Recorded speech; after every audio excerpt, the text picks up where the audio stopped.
कथा। सज्जनों, ये उपदेश गोकर्ण जी महाराज ने आत्मदेव जी को दिया। उपदेश सुनकर के आत्मदेव जी चले गए महाराज। बट वृक्ष के नीचे बैठ करके भागवत जी के 10वें स्कंद का पाठ किया। इधर सज्जनों गोकर्ण की बोले धुंधकारी की ज्यादा बुद्धि बिगड़ी। आज पता है पिताजी चले गए तो धुंधकारी जबरदस्ती करने लगा माता से। देखा कि माता जी के पास बहुत धन छोड़ गए पिताजी, तो जबरदस्ती धन मांगने लगा। नहीं मारती तो माता को पीटने लगा। एक दिन धुंधकारी ने आत्मग्लानि समझ करके आत्महत्या कर ली और मर गई। गोकर्ण जी महाराज ने सोचा कि पिताजी तो वन में चले गए, माता जी इस दुष्ट के करतूसों से मर गई, अब तुम्हारा ही नंबर है, तुम भी खिसक लो। गोकर्ण जी महाराज एक पल के लिए नहीं रुके और गोकर्ण जी ने कहा धुंधकारी हम भी वन भ्रमण करने के लिए, तीर्थ भ्रमण करने के लिए जा रहे हैं। लेकिन वो धुंधकारी अब तक तो चोरी करने जाता था, वेश्याओं के पास जाता था, अब घर में कोई नहीं रहा। अब महाराज वेश्याओं को ही ले आया, घर में रखने लग गया। एक बहुत बड़ी जगह उसने डकैती डाली, हीरा जवाहरात चुरा करके लाया उस दिन और वेश्याओं को ला करके पकड़ा दिया। उन वेश्याओं को पता चला कि ये चोरी से लाया है और बहुत बड़े राजा हैं। पता चल गया ये तो फांसी के फंदे पर लटकेगा ही, नंबर हमारा भी आ जाएगा, इसलिए पता ही नहीं चले, इसको मार दो। धुंधकारी सो रहा था खटिया पर, चारों तरफ से उन वेश्याओं ने धुंधकारी को बांध दिया और गरम गरम अग्नि के अंगारे लेकर के आए और उसके मुंह में अग्नि के अंगारे महाराज डाल दिए। धुंधकारी की मौत हो गई। धुंधकारी उन वेश्याओं ने सोचा, बोलो देखो मौत तो हमने कर दी है, मौत के बाद आदमी को पता चलती है, अब क्या करें भाई, कहाँ जलाएं, कहाँ दफनाएं, कहाँ बहाएं, पता चलेगा। और पता चलेगा तो सीधी अब तो फांसी के आदेश हैं, अब नहीं कोई बख्शेगा तुमको, अब क्या करें इसका। उसने कहा, उन्होंने सोचा इतना बड़ा महल है, गड्ढा खोदो, दफना दिया। वही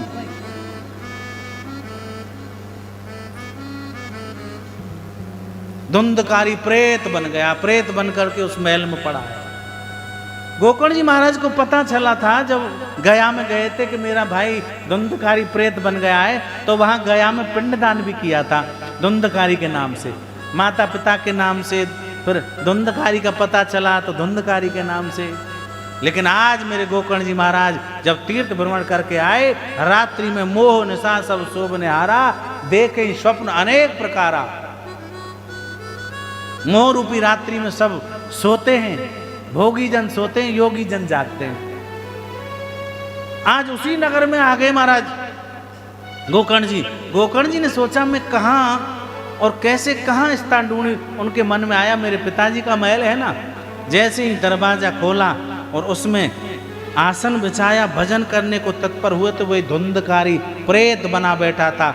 और वो धुंधकारी प्रेत बन करके सामने आया और रोने लगा, भाई मेरी मुक्ति करो, मैं तड़प रहा हूं, मुझे प्यास लगती है तो जल नहीं पी सकता, भूख लगती है तो भोजन नहीं कर सकता।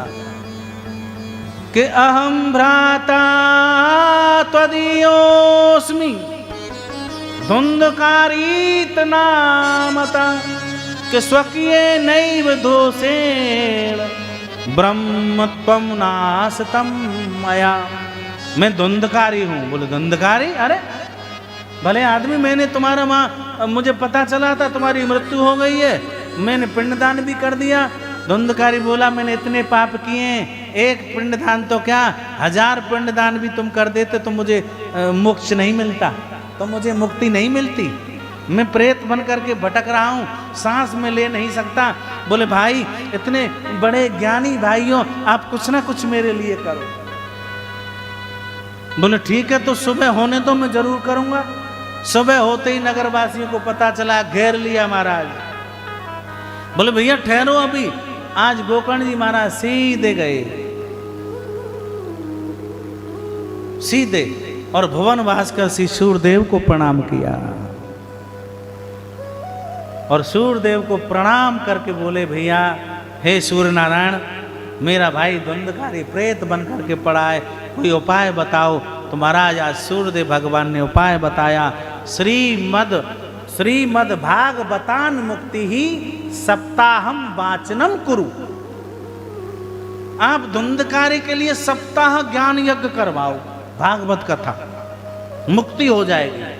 सज्जनों ऐसा ही किया। आज नगर वासियों को गोकर्ण जी महाराज ने आदेश दिया और वहाँ बांसों का बगीचा था, वहाँ व्यास गद्दी बनी।